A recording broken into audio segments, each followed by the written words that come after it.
The rain poured down in heavy sheets the morning of the funeral, as if the heavens themselves were mourning alongside me.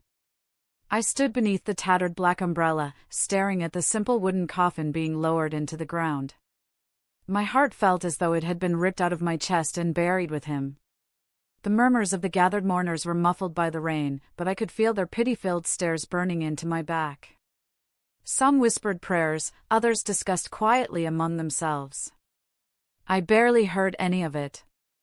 My husband, Emeka, was gone. The man I had built my life with, the father figure to my son, the man whose laughter once filled every corner of our home, now nothing more than a memory. I clenched my hands tightly, fighting back tears. It wasn't just grief that gnawed at me. It was fear. Because with Emeka gone, the vultures were already circling, and I knew it. Standing a few steps behind me, arms crossed and lips pursed, was Ngozi, my husband's younger sister. She hadn't shed a single tear throughout the entire funeral. While everyone else wore mourning clothes and faces heavy with sorrow, Ngozi looked almost smug. Ngozi and I had never gotten along. She always thought I wasn't good enough for her brother. She made it clear on our wedding day, pulling me aside and whispering, "You may have married my brother, but you'll never truly be part of this family." Over the years, her disdain only grew. Every family gathering was a battleground, every conversation a subtle insult hidden behind a fake smile. But now, with Emeka gone, she was more dangerous than ever. As the last handful of dirt was thrown over the grave, I felt a chill run down my spine. It wasn't just the rain. It was the realization that my life was about to change forever, and not for the better. That evening, the house was filled with people paying their respects.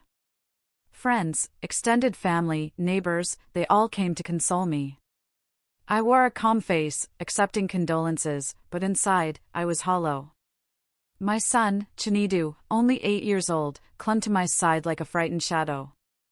After hours of constant noise, the crowd finally began to thin.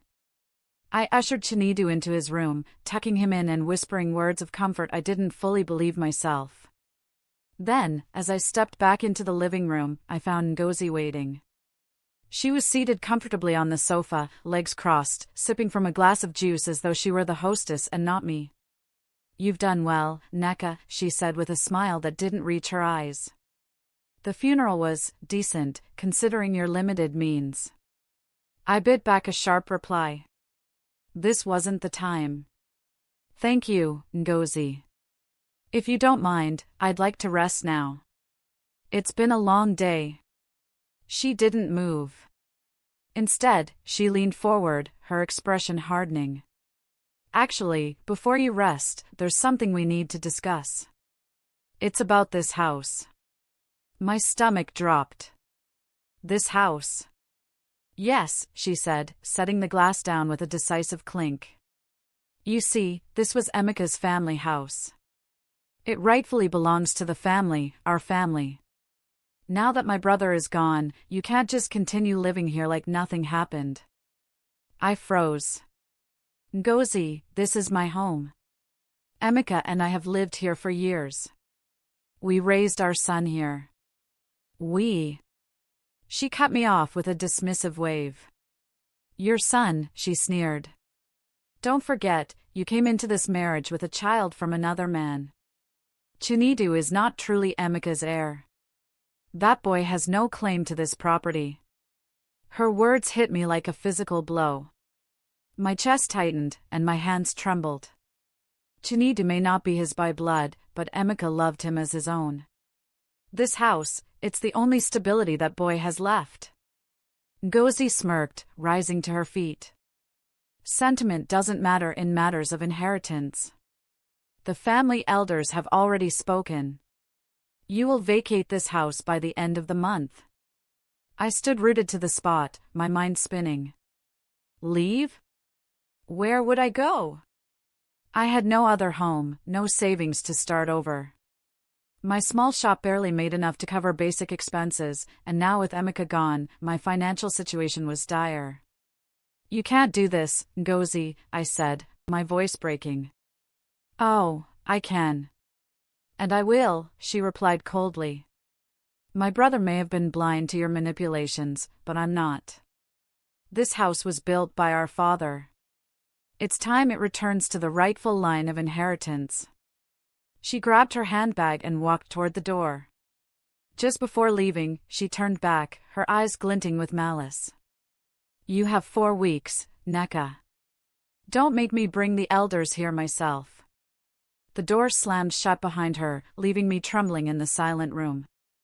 The next few days were a blur of grief and anxiety. I barely slept.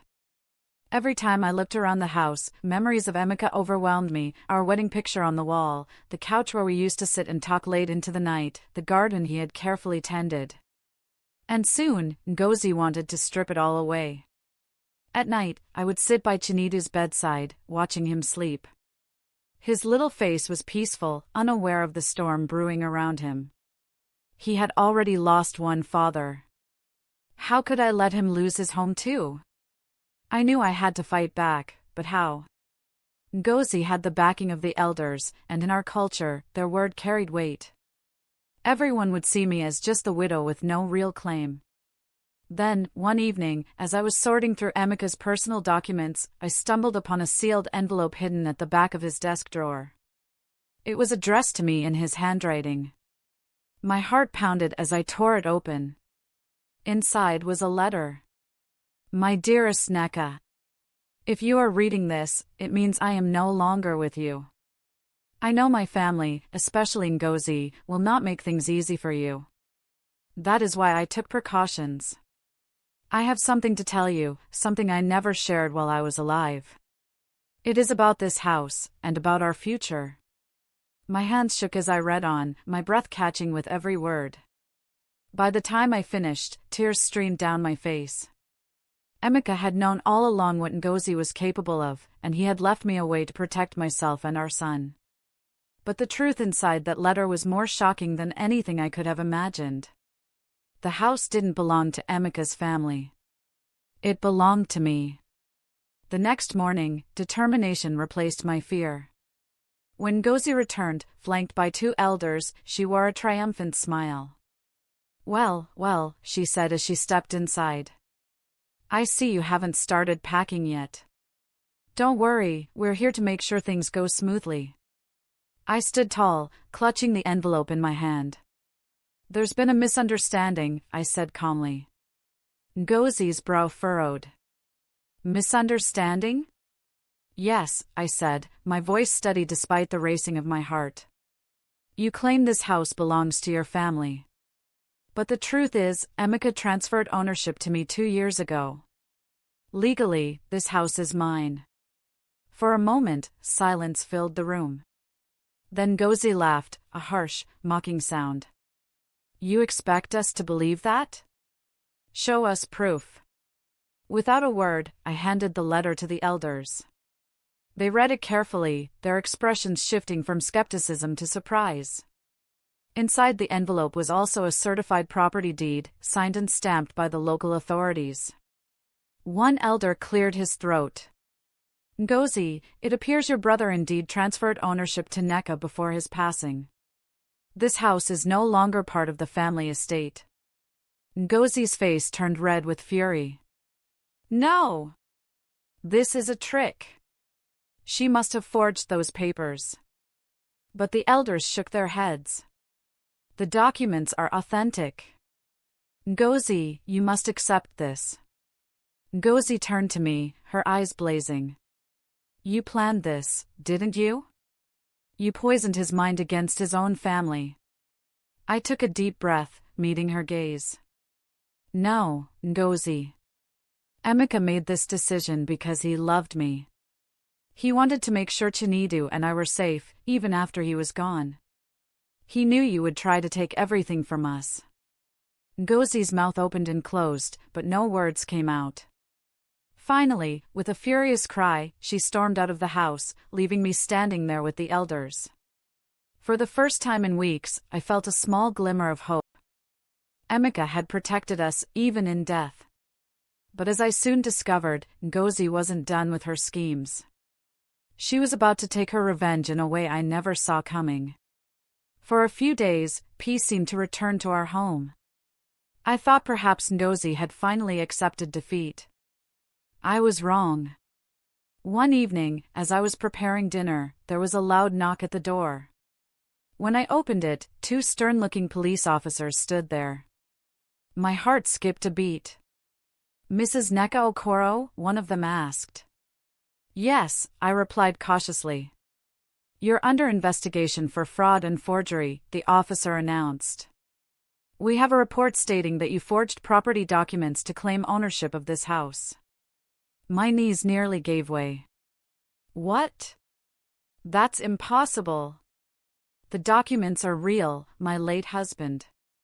"Please, ma'am," the officer interrupted, his tone firm but polite. "You'll need to come with us to answer some questions."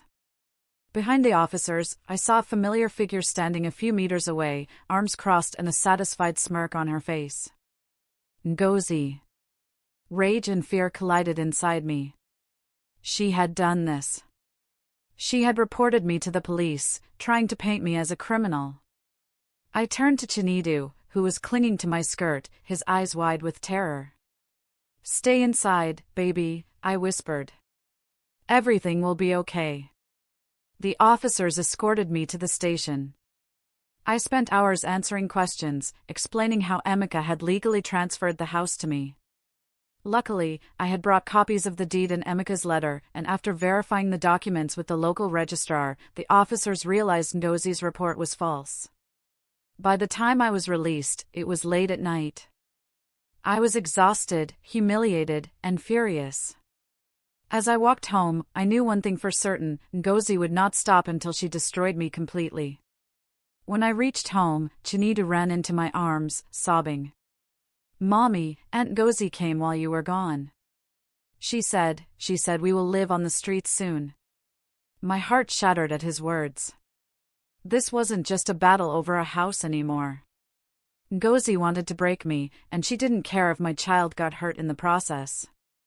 That night, as I lay awake, I remembered Emeka's words in his letter: "If they come for you, don't just defend yourself. Reveal the truth." The truth. Emeka had hinted at a family secret he'd never shared. A secret that explained why he'd been so determined to transfer the house to me. I hadn't fully understood it before, but now, I realized what I needed to do. The next day, I called the elders and requested a family meeting. I also invited Ngozi, though I knew she wouldn't refuse. She thrived on drama, especially when she believed she had the upper hand. When everyone gathered in the living room, Ngozi strutted in like a queen, smirking as if victory were already hers. "So," she said mockingly, "are you ready to confess your lies in front of everyone?" I stood tall, holding Emeka's letter in one hand and a sealed brown envelope in the other. "No, Ngozi," I said calmly. "I'm ready to tell the truth you've been hiding from everyone for years." Her smirk faltered, but she quickly recovered. "What are you talking about?" I looked around the room, meeting the elders' expectant gazes. "The truth about why Emeka left this house to me, and what really happened to your family's inheritance." The room fell silent. Ngozi's hands trembled slightly, and for the first time, I saw fear in her eyes. "Go on," one elder urged. Taking a deep breath, I opened the envelope. What I revealed would not only shatter Ngozi's schemes but also expose a dark family betrayal she never expected. The silence in the room was suffocating. Everyone's eyes were fixed on me, waiting. Ngozi's once confident posture had stiffened. She gripped the edge of her wrapper so tightly her knuckles turned white. I slowly unfolded the documents in the envelope. Before Emeka passed, he told me something that weighed heavily on his heart. He knew his death would ignite a war over this house. That's why he left behind proof. I held up an old, faded letter and a copy of a will, but it wasn't Emeka's. It was their father's. "This house," I began, my voice steady, "was never meant to belong to Ngozi or even Emeka's family as she claims. Their father willed it to someone else entirely, someone Ngozi has spent years trying to erase from existence." Gasps filled the room. The elders leaned forward, stunned. Nonsense! Ngozi shouted, her voice trembling. You're lying! My father built this house for his children, for me, for Emeka, for our family. I turned the document toward the elders. Then explain this. One of the elders adjusted his glasses, reading the will carefully. His face darkened. Ngozi, according to this document, your father transferred ownership of the house to his first wife and her children before he married your mother. The room erupted into murmurs. Everyone knew of the first wife, but rumors had long swirled about how she had mysteriously disappeared years ago. Ngozi's face twisted with rage and panic.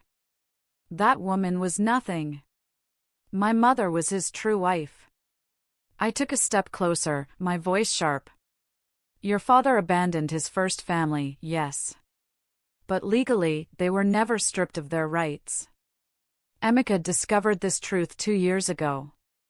That's why he transferred the house to me, to protect it from you and your mother's greed. The elders exchanged heavy, knowing looks. The truth was undeniable. You see, I continued, tears welling in my eyes, Emeka loved peace. He didn't want the sins of the past to destroy us all. He knew you would fight tooth and nail for this house. But Ngozi, I paused, locking eyes with her. He also knew you were hiding something even darker. Ngozi froze, her lips trembling. I turned to the crowd. The night Emeka fell ill, he told me he suspected his sudden sickness wasn't natural. He believed someone had poisoned him. A collective gasp echoed through the room. My voice broke as I forced the words out.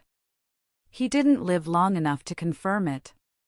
But the way you've behaved since his death, your obsession with this house, it speaks volumes. No! Ngozi screamed, her composure shattering. I didn't poison him.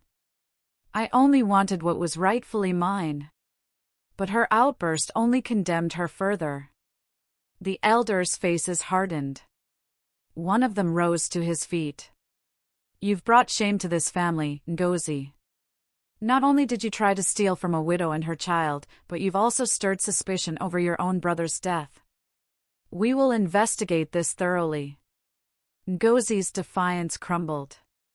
Tears streaked her face as she sank to her knees, wailing. I looked down at her, my own heart heavy. Ngozi, I never wanted war. I only wanted a safe home for my son and me. But greed blinds people. You lost your brother long before he died, you lost him the moment you chose wealth over love.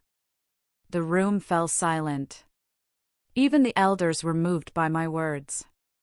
As they escorted Ngozi away, I knelt beside Chinedu, who had been hiding behind the door. He looked up at me with wide, tearful eyes. Mommy, are we safe now? He whispered. I hugged him tightly. Yes, my love. Because the truth always protects those who stand by it. That night, as I tucked him into bed, I thought about everything that had happened. Greed had nearly torn us apart, but Emeka's wisdom and foresight had saved us. The house wasn't just bricks and wood, it was a symbol of love, sacrifice, and the power of truth. And as I drifted to sleep, I knew this: in a world where family can sometimes become your greatest enemy, the greatest inheritance you can leave behind is integrity. Greed can destroy families, but truth and love are stronger than any material wealth.